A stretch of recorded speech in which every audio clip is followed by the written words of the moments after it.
Assalamualaikum warahmatullahi wabarakatuh. Perkenalkan, nama saya Andi Ahmad Naidil Akbar dengan NIM 2303025020039. Selamat datang di video psikoedukasi kami tentang psikologi olahraga. Terima kasih banyak sudah menyempatkan untuk menonton video kami. Sebelum kita masuk ke materi, izinkan saya menyampaikan bahwa video ini dibuat untuk memenuhi tugas akhir mata kuliah psikologi olahraga yang diampu oleh Bapak Mufli Wahid Hamid. Melalui video ini, kami berharap bisa menyajikan pengetahuan yang bukan hanya bermanfaat untuk tugas akademik, tapi juga benar-benar bisa dipahami dan diterapkan dalam kehidupan olahraga sehari-hari. Psikologi olahraga mungkin terdengar seperti sesuatu yang sangat teoritis, tapi sebenarnya ilmu ini sangat dekat dengan realita yang dialami para atlet dan pelatih setiap hari. Ketika seorang atlet tampil tidak konsisten, grogi sebelum pertandingan, kehilangan fokus di momen-momen penting, sulit termotivasi untuk latihan, ataupun bahkan berselisih dengan rekan satu tim. Semua itu bukan sekedar masalah fisik, tapi juga masalah mental, dan justru aspek mental inilah yang sering menentukan apakah performa seseorang bisa naik tingkat atau malah stuck di level yang sama. Oleh karena itu, lewat video ini kami ingin mengajak semua penonton untuk melihat peran mental dari perspektif yang lebih luas, bukan sebagai pelengkap ataupun bonus, tapi sebagai fondasi penting yang berjalan berdampingan dengan latihan fisik, teknik, dan taktik. Selama satu semester, kami mempelajari banyak konsep yang membuka wawasan tentang bagaimana pikiran dan emosi bekerja dalam konteks olahraga, seperti personality atau bagaimana karakter dasar tiap individu membentuk cara mereka berlatih, merespon tekanan, dan bekerja dalam tim. Atau motivation yang menjelaskan kenapa ada atlet yang konsisten dan kenapa ada atlet yang mudah sekali menyerah. Adapun anxiety dan urosal tentang bagaimana kecemasan biasa itu membantu performa atau justru bisa merusaknya. Adapun seperti self confidence atau kepercayaan diri yang menentukan seberapa berani seorang atlet mengambil keputusan penting. Team quotient yaitu kekompakan tim yang bisa menjadi kekuatan bahkan melebihi kemampuan individu masing-masing. Dan yang paling penting, kita itu mempelajari psychological skill training atau biasa disebut PST, sebuah pendekatan terstruktur untuk melatih keterampilan mental atlet. Seperti yang pertama itu goal setting, ataupun cara membuat tujuan yang jelas, realistis, dan memotivasi. Yang kedua itu imaginary, latihan membayangkan performa secara detail untuk memprogram ulang pikiran dan menjadi lebih siap dan percaya diri. Adapun self-talk, dialog internal yang bisa memperkuat mental atau sebaliknya bisa menghancurkan fokus. Adapun relaksasi, teknik menenangkan pikiran dan tubuh agar kecemasan tetap dalam batas optimal. Semua keterampilan ini bukan hanya teori. Sudah banyak atlet di dunia, mulai perenang, sepak bola, pemain bulu tangkis, sampai petarung MMA, menggunakan PST sebagai bagian dari latihan harian mereka. Karena pada akhirnya, kemampuan untuk mengatur pikiran sendiri adalah senjata yang sangat menentukan di momen-momen krusial. Di video ini, kami juga akan menyajikan contoh kasus nyata yang menggambarkan bagaimana masalah mental bisa muncul dan bagaimana cara menanganinya. Selain itu, kami akan menunjukkan beberapa demonstrasi latihan mental yang sangat-sangat mudah diikuti. Jadi kalian bisa langsung mencoba dan merasakan manfaatnya sendiri. Tujuan dari semua ini sederhana, supaya penonton, entah itu atlet, pelatih, ataupun mahasiswa, guru olahraga, atau masyarakat umum, bisa sadar bahwa mental adalah aspek yang bisa dilatih, sama seperti kita melatih fisik untuk menjadi lebih kuat dan melatih teknik untuk menjadi lebih baik. Kita juga bisa melatih pikiran untuk menjadi lebih stabil, fokus, dan percaya diri. Kami berharap video ini bisa menjadi pintu awal bagi kalian untuk lebih peduli dengan kesehatan mental dalam konteks olahraga. Bukan hanya untuk meningkatkan performa, tapi juga untuk menjaga kesejahteraan mental jangka panjang. Baik, tanpa berlama-lama lagi, mari kita mulai perjalanan belajar kita.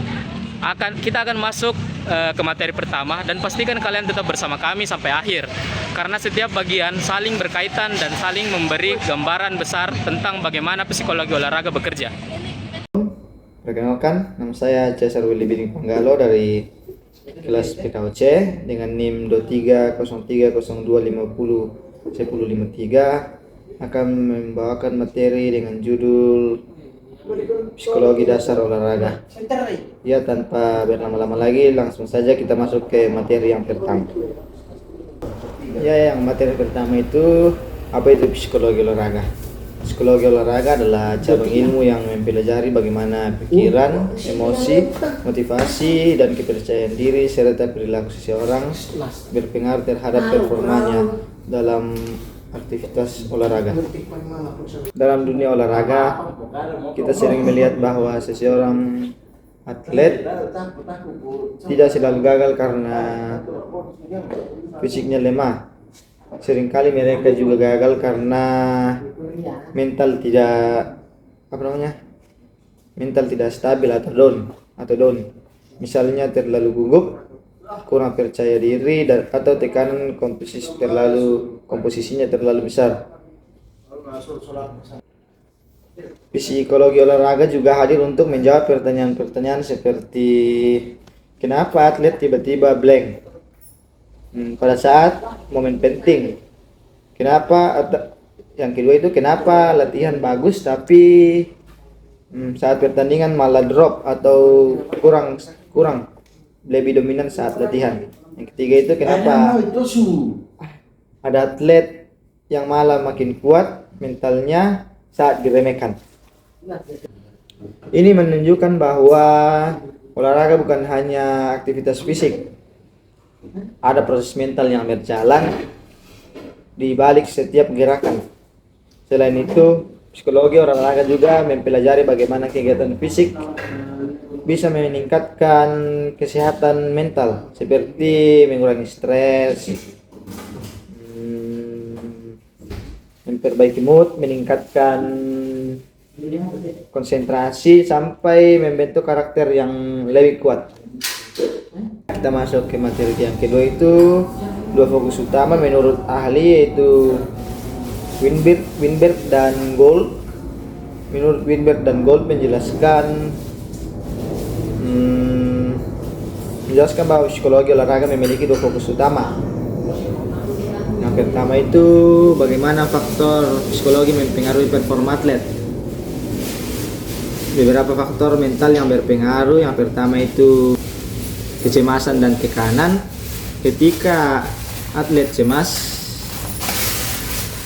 ototnya tegang, pikiran kacau, dan akhirnya timing gerakan menjadi buruk. Contohnya seperti permainan bola gagal karena penalti bola gagal karena mentalnya drop atau grogi saat ingin menendang. Yang kedua itu motivasi. Motivasi yang kuat membuat atlet konsisten berlatih meskipun lelah. Itu salah satu fungsi motivasi. Atlet yang mempunyai motivasi rendah cenderung cepat menyerah dan mentalnya kurang. Yang ketiga itu kepercayaan diri. Atlet yang memiliki kepercayaan diri lebih cenderung memiliki keberanian untuk mengambil keputusan. Sebaliknya, jika atlet memiliki tingkat kepercayaan diri yang rendah, itu justru membuat bumerang kepada diri sendiri, akan kehilangan peluang dan ragu-ragu saat ingin mencetak sebuah angka. Yang keempat itu fokus dan konsentrasi.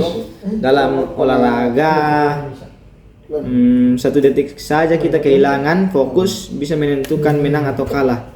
Semua faktor ini sebenarnya sangat menentukan performa. Mental yang buruk sama saja dengan performa yang menurun, sedangkan mental yang kuat sama saja dengan performa yang meningkat. Adapun beberapa peran penting dalam psikologi olahraga. Psikologi olahraga membantu kita dalam banyak hal, contohnya membangun mental, mengatur emosi. Yang ketiga itu bisa meningkatkan motivasi. Keempat itu bisa menyusun program latihan yang efektif. Bisa juga meningkatkan kerjasama tim dan mengarahkan fokus supaya lebih fokus. Yes. Contoh nyata itu dalam contoh kasus nyata dalam psikologi olahraga. Dalam ini ini pribadi saya. Pengalaman pribadi saya saat mengamati atlet. Untuk memperjelasnya ada beberapa contoh. Yang pertama itu saat atlet panik. Walaupun fisiknya kuat, tekanan penonton bisa membuatnya gemetar sehingga performanya menurun. Yang kedua itu ada tim kurang kompak. Meskipun semua pemain hebat, mereka tidak bisa menang karena komunikasi atau miskomunikasi yang buruk dan sering salah paham. Yang ketiga itu ada pemain kelelahan mental. Pemain kelelahan mental juga bisa juga diartikan sebagai latihan fisik dan jadwal pertandingan padat, membuat pemain burnout sehingga tidak semangat lagi. Ya, jadi kesimpulannya di sini dari penjelasan ini kita bisa melihat bahwa psikologi olahraga adalah bagian vital dalam dunia olahraga. Fisik yang kuat saja tidak cukup. Atlet juga membutuhkan mental yang stabil, emosi yang terkontrol, serta fokus yang tajam supaya mencapai performa terbaik. Oke, baik, perkenalkan, nama saya Insan Kamil dengan NIM 2303025011045. Saya akan menjelaskan terkait dengan psikologi olahraga. Dan saya telah merangkum beberapa poin penting yang saya rasa cocok untuk kita bahas pada video kali ini. Dan saya akan membahas ini berdasarkan pemahaman saya selama perkuliahan kita yang kurang lebih 4 bulan atau 5 bulan selama kita berkuliah, dan saya harap itu bisa menjadi awalan yang baik untuk kita bisa memahami tentang psikologi olahraga.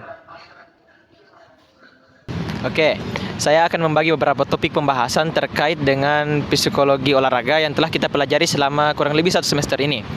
Jadi yang pertama itu adalah personality atau kepribadian.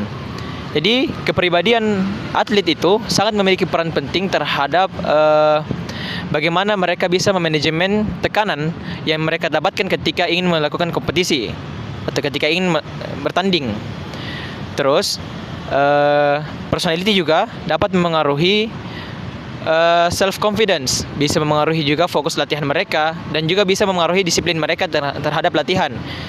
Sehingga dengan personality yang sudah mereka bawa, dengan kesesuaian dengan cabur mereka, itu dapat memaksimalkan potensi mereka ketika dalam pertandingan. Poin kedua yaitu motivation atau motivasi. Motivasi sendiri ini terbagi menjadi 2. Ada yang namanya motivasi intrinsik atau motivasi dari dalam, ada juga motivasi ekstrinsik atau motivasi dari luar. Jadi sebagai contoh, motivasi intrinsik, ketika mereka senang dengan cabur mereka akan lebih bersemangat lagi memotivasi diri mereka sendiri untuk aktif latihan. Sedangkan motivasi ekstrinsik atau motivasi dari luar itu mereka dapatkan ketika mereka berhasil mencapai sebuah target, baik target juara. Contohnya, ketika orang berhasil mencapai target di level Porda, mereka cenderung akan lebih bersemangat lagi untuk mencapai target selanjutnya, atau di level Porprov misalnya. Atau ketika mereka telah memenangkan Pomnas atau PON, selevel PON atau tingkat nasional, mereka akan termotivasi lagi untuk latihan untuk mencapai target selanjutnya. Seperti itu motivasi dari ekstrinsik. Kedua motivasi ini memiliki peran penting untuk setiap atlet. Namun dominannya, atlet yang memiliki performa yang baik biasanya didominasi oleh motivasi intrinsik. Karena motivasi intrinsik ini cenderung lebih tahan lama dibandingkan ekstrinsik. Karena motivasi intrinsik itu mereka berbicara dengan diri mereka sendiri. Mereka memotivasi diri mereka sendiri agar bisa bertahan dalam kondisi tertekan atau latihan. Sehingga dengan seperti itu, dia lebih mampu memaksimalkan potensinya dalam bertanding ataupun dalam latihan. Namun fakta lapangannya adalah tidak bisa kita pungkiri bahwa kedua motivasi ini tidak bisa dihilangkan. Mereka berdua memiliki peran penting dalam motivasi atlet, sehingga dari entah itu dari intrinsik ataupun ekstrinsik bisa memaksimalkan potensi mereka untuk jadi lebih baik lagi. Itu tadi tentang motivasi. Kita lanjut ke pembahasan ketiga, yaitu anxiety atau kecemasan. Kecemasan ini adalah sesuatu yang wajar bagi seorang atlet. Setiap atlet pernah mengalami ini. Jadi yang saya bisa tangkap bahwa anxiety ini bisa terbagi menjadi 2, yaitu anxiety yang muncul atau tampak dari pikirannya, dan ada juga anxiety yang tampak pada badannya. Jadi anxiety dalam pikirannya itu bisa membuat orang overthinking, yang membuat rasa percaya diri mereka menurun, membuat self control mereka menurun, menghilang, atau kadang menjadi tidak fokus pada pertandingannya. Sedangkan yang tampak pada anxiety yang tampak pada tubuh mereka itu kadang mereka mengeluarkan keringat pada saat sebelum bertanding atau panic attack. Mereka panik, mereka berkeringat, tubuh mereka gemetar. Itu merupakan suatu hal yang wajar. Makanya kita perlu namanya psikologi olahraga agar kita dapat mengolah anxiety ini dengan lebih baik agar tidak membuat misdecision atau kehilangan keputusan pada saat pertandingan. Menurut saya anxiety bisa dikelola dengan baik dengan kita mempelajari PST atau dengan mempelajari psikologi dengan lebih baik. Mungkin itu tadi tentang materi anxiety. Oke, selanjutnya itu tentang self confidence atau kepercayaan diri. Self confidence atau kepercayaan diri ini memiliki peran yang sangat penting terhadap atlet karena dengan kepercayaan diri yang baik itu dapat membuat mereka bisa membuat mereka mengambil keputusan dengan tepat pada saat pertandingan. Dan confidence ini bukan dalam konteks overconfidence ya. Jadi confidence atau rasa percaya diri yang realistis atau berimbang dengan performa mereka yang mereka dapat. Jadi self confidence ini biasanya didapatkan dari pengalaman mereka, baik itu pengalaman kecil bertanding atau pengalaman yang memvisualisasikan penggambaran tentang bagaimana mereka bertanding ke depannya. Mungkin itu saja yang bisa saya jelaskan tentang self confidence. Oke, mungkin itu saja dari saya. Saya serahkan kepada pemateri selanjutnya. Terima kasih. Baik, saya akan melanjutkan materi selanjutnya, yaitu saya akan membahas tentang psychological skills training. Nah, sebelum saya lanjut, mohon izin perkenalkan nama saya Nurul Hasana, NIM 230302501031. Nah, saya akan membahas tentang psychological skills training atau biasa disingkat jadi PST. Apa sih PST itu? Nah, PST itu adalah suatu program latihan mental yang dilakukan secara sistematis. Untuk apa? Untuk meningkatkan suatu performa atlet itu sendiri. Nah, menurut Weinberg and Gold, PST itu meliputi 4 poin. Yang pertama ada goal setting, terus ada self-talk, ada imagery, dan ada relaxation. Nah, saya akan membahas tentang 4 poin tersebut, apa itu goal setting, apa itu self-talk, apa itu imagery, dan apa itu relaxation. Oke, baik. Selanjutnya saya akan menjelaskan tentang 4 poin tersebut. Yang pertama ada goal setting, yang kedua ada imagery, yang ketiga ada self-talk, yang keempat ada relaxation. Nah, yang pertama saya akan menjelaskan tentang goal setting. Nah, goal setting ini adalah suatu tujuan yang jelas. Dalam ilmu psikologi olahraga, goal setting ini adalah suatu proses untuk menetapkan suatu tujuan yang jelas, terukur, hingga terstruktur karena dapat membantu atlet untuk meningkatkan performanya dan meningkatkan rasa percaya diri atlet itu sendiri. Nah, teknik mental ini paling efektif digunakan dalam ilmu olahraga karena sudah jelas dan tujuannya jelas karena sudah memiliki misalnya program latihan sebelum melakukan atau mengikuti pertandingan tersebut. Oke, nah sekarang ada di poin kedua, imagery. Imagery ini adalah visualisasi di mana membayangkan situasi pertandingan, membayangkan strategi sebelum bertanding. Itu gunanya imagery atau memvisualisasikan suatu pertandingan di mana melatih otak untuk melakukan gerakan atau menghindari situasi tertentu yang belum benar terjadi. Oke, di poin ketiga ada self-talk. Self-talk ini adalah dialog individu atau dialog mandiri pada batin kita sendiri. Nah, self-talk ini sangat bermanfaat untuk atlet karena dapat meningkatkan rasa percaya dirinya dan dapat mengurangi rasa kecemasan karena self-talk ini dapat mengeluarkan kata-kata batin yang positif. Misalnya saya selalu mengatakan kepada diri saya sendiri, saya bisa, saya juara, hari ini hari saya. Karena self-talk ini lebih meningkatkan aura positif kita sebelum bertanding karena selalu melontarkan kata-kata positif sebelum bertanding. Oke, di poin terakhir yaitu relaxation. Nah, relaxation ini adalah suatu relaksasi di mana sebelum atlet bertanding itu sangat penting untuk melaksanakan relaxation ini. Misalnya mendengarkan musik, pemanasan mengulangi gerakan-gerakan tertentu. Ini sangat bermanfaat karena dapat mengurangi rasa ketegangan otot dan mengurangi rasa cemas pada atlet tersebut. Nah, kenapa physiological skills training itu sangat penting? Karena banyak di kalangan atlet-atlet sekarang itu kalah bukan karena fisiknya kurang. Dia sudah berlatih sangat baik, sudah latihan fisik, latihan strength, dan yang lain-lain. Tapi kenapa bisa kalah? Karena dia memiliki mental yang down, gampang overthinking, panikan, serta memiliki tegangan saat pertandingan. Banyak di kalangan atlet sudah memiliki persiapan yang sangat bagus, tetapi ketika di arena pertandingan itu merasakan down, apalagi memiliki lawan yang jauh lebih di atasnya. Atlet PON, bajunya lebih bagus dari saya.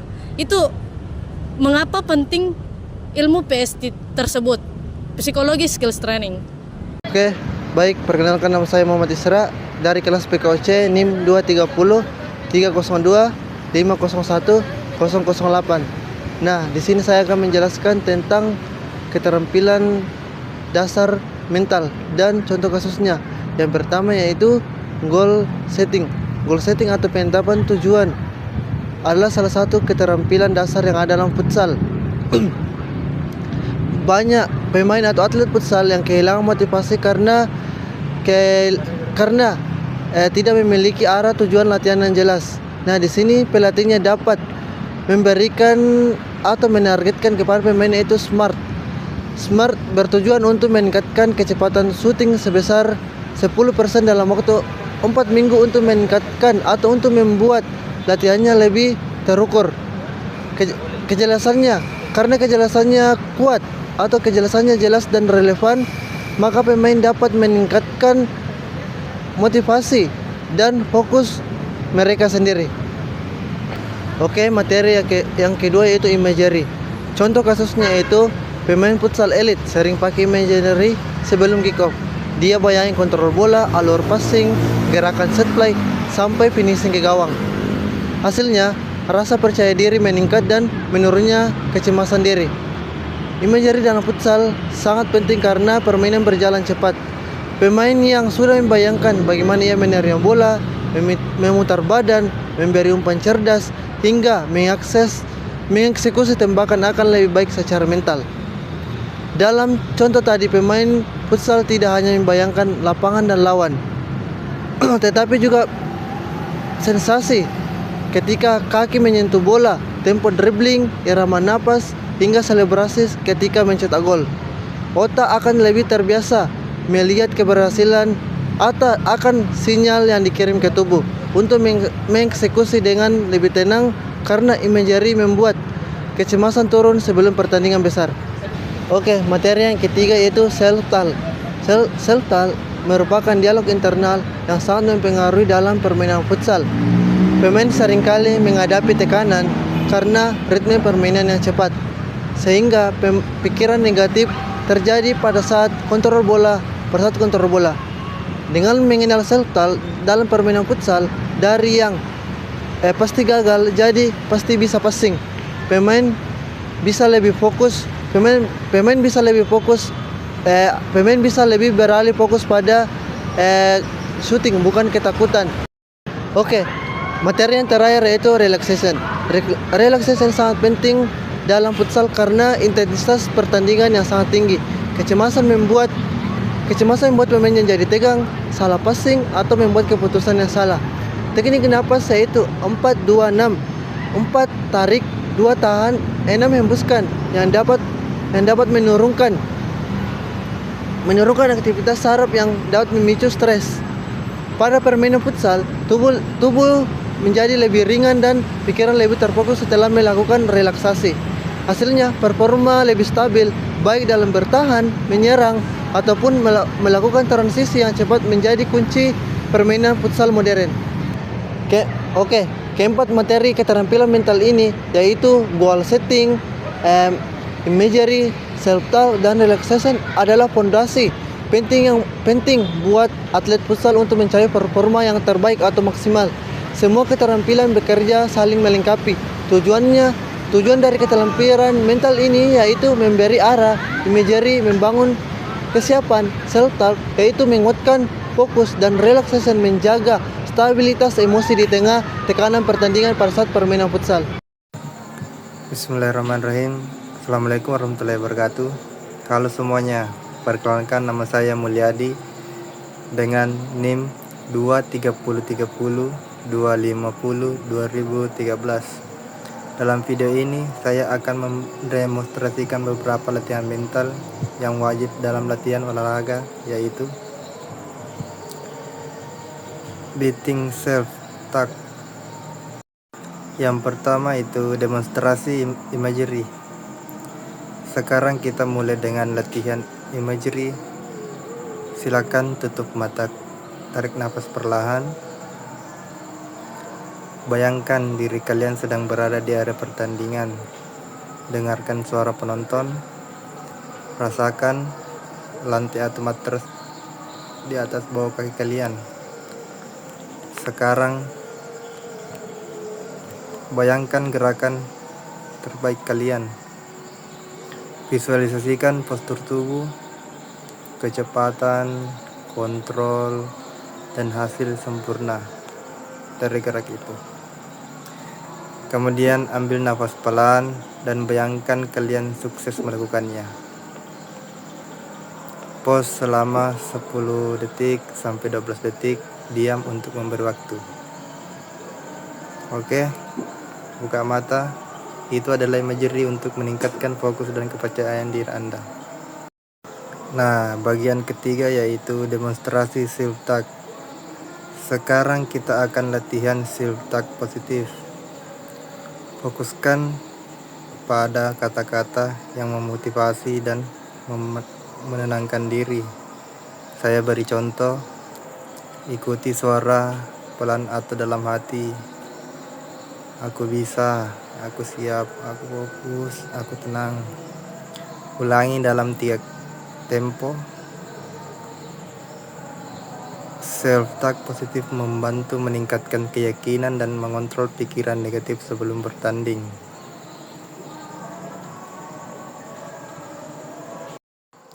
Yang keempat ialah mendemonstrasi goal setting atau SMART goal.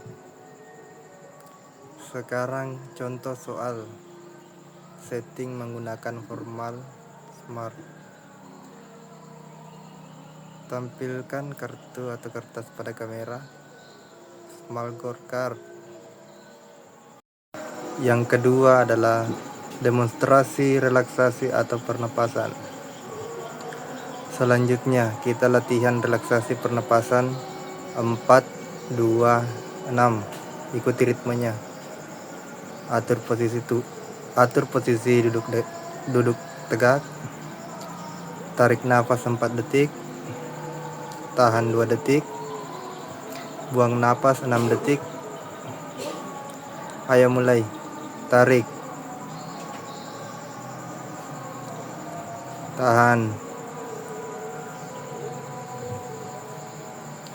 Ya, ulangi 4 kali. Instruksi. Oke, baik, itulah tadi beberapa penjelasan kami terkait dengan psikologi olahraga dan psychological skills training. Dengan video ini, kami berharap orang-orang yang telah menonton video kami bisa mendapatkan edukasi tentang betapa pentingnya pembelajaran mental itu dengan aspek fisik, karena sejatinya penjelasan mengenai psychological skills training ini itu ditekankan untuk meyakinkan bahwa aspek psikologi, aspek mental, dan aspek fisik itu berbanding lurus dan harus sama. Kami berharap dengan penjelasan kami ini tadi bisa membantu meningkatkan metode berlatih kita, bisa membantu kita untuk jauh lebih baik lagi untuk mengenal bagaimana pentingnya aspek mental, dan sejatinya bahwa mental itu tidak muncul dengan tiba-tiba, tapi dia ada karena terus dilatih, entah itu dengan kompetisi atau entah dengan cara apapun yang berkaitan dengan melatih mental. Itu bisa membantu orang untuk meningkatkan performa dari latihannya. Baik, mungkin itu saja penjelasan dari kami. Saya akhiri. Wabillahi taufiq wal hidayah. Assalamualaikum warahmatullahi wabarakatuh. See you di next video.